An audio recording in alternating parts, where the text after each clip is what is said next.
समाज प्रगतिशील होता है, समाज गतिशील होता है और वर्तमान दौर तकनीक का दौर है। और जब तकनीक की बात करते हैं और तकनीकी विकास की बात करते हैं तो उसके सकारात्मक पहलू भी होते हैं, नकारात्मक पहलू भी होते हैं। हमें वरीयता किसे देनी है ये हमारे व्यवहार पर निर्भर करता है। जब मैं आभास वास्तविकता की बात करता हूं तो आभास वास्तविकता वर्तमान की समस्याओं को देखते हुए, भविष्य की समस्याओं को देखते हुए एक भविष्यवाणी तंत्र के रूप में काम करता है। उदाहरण के तौर पर अगर मैं पर्यावरण का उदाहरण दूं तो एक इको वर्चुआ नामक आभासी यंत्र है जो पर्यावरण में हो रही समस्याएं और भविष्य में उसके क्या प्रभाव हो सकते हैं उसका एक आभासी दुनिया के रूप में आकलन करता है। और इसका परिणाम क्या होता है? इसका परिणाम यह होता है कि वैश्विक स्तर पर लोग इस बात की चर्चा करते हैं कि इसका समाधान कैसे हो सकता है और आपस में सौहार्द बढ़ता है, आपस में इस बात पर विमर्श करते हैं कि भविष्य के लिए भी हम पर्यावरण पर सोच सकें। दूसरा बिंदु होता है जब इसकी शिक्षा के क्षेत्र में बात करते हैं, मेडिकल क्षेत्र में बात करते हैं, इड कनेक्ट नामक एक आभासी वास्तविकता यंत्र बनाया गया। मेडिकल क्षेत्र में मिड कनेक्ट नामक एक आभासी वास्तविकता यंत्र बनाया गया जिसका लक्ष्य क्या है कि हम आभासी दुनिया में ले चले।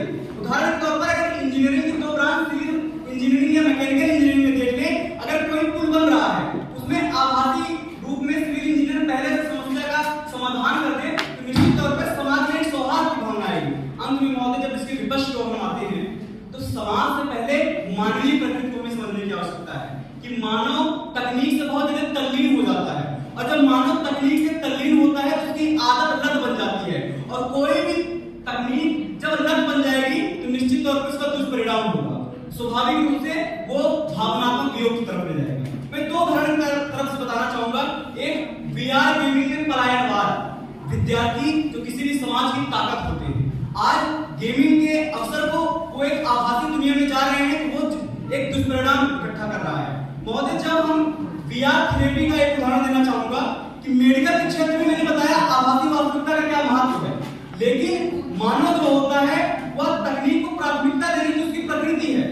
जब वह आभासी वास्तविकता को ही प्रकृति देगा, आज देखा गया है कि किसी भी बीमारी में मानसिक समस्या आमतौर पर होती है तो वहां पर चिकित्सक जो होता है वो मनोविज्ञान का रूप लेता है, चिकित्सक जो है वो दर्शन का रूप लेता है, चिकित्सक जो है उसको प्रेरित करता है। परंतु जब वह वीआर थेरेपी का ही एक उदाहरण देगा, वीआर थेरेपी को ही प्राथमिकता देगा तो मानसिक रूप से वो ढीला हो जाएगा। महोदय यह कोई अल्पकालिक प्रक्रिया नहीं है कि आज हम आभासी वास्तविकता का प्रयोग करें कल वो भावनात्मक वियोग हो जाएगा। एक बड़े समय के बाद, एक दीर्घकाल समय के बाद इसका दुष्परिणाम हो सकता है। शायद तब हमारे पास करने के लिए कुछ अवसर या नहीं रहेगा, हमारे पास कोई उपाय नहीं रहेगा।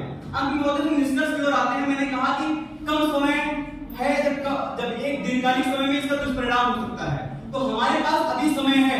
हमें वैश्विक स्तर पर ऐसे संस्थानों को एकजुट होकर ऐसे नियम कानून बनाने की आवश्यकता है कि आभासी वास्तविकता के प्रयोग पर एक सीमा लाने की आवश्यकता है कि इस उम्र के विद्यार्थी इसका प्रयोग नहीं कर सकते हैं और अगर प्रयोग भी करते हैं तो किस रूप में प्रयोग करते हैं। अगर विद्यालयों में ऐतिहासिक पृष्ठभूमि का एक आभासी दुनिया में ले जाया जाता है तो एक निर्णय के साथ और एक देखरेख के साथ पर कार्य करने की आवश्यकता है। और अंत में मैं इतना कहना चाहूंगा कि आभासी वास्तविकता और मानव संबंध ये हमारे व्यवहार के ऊपर निर्भर करते हैं।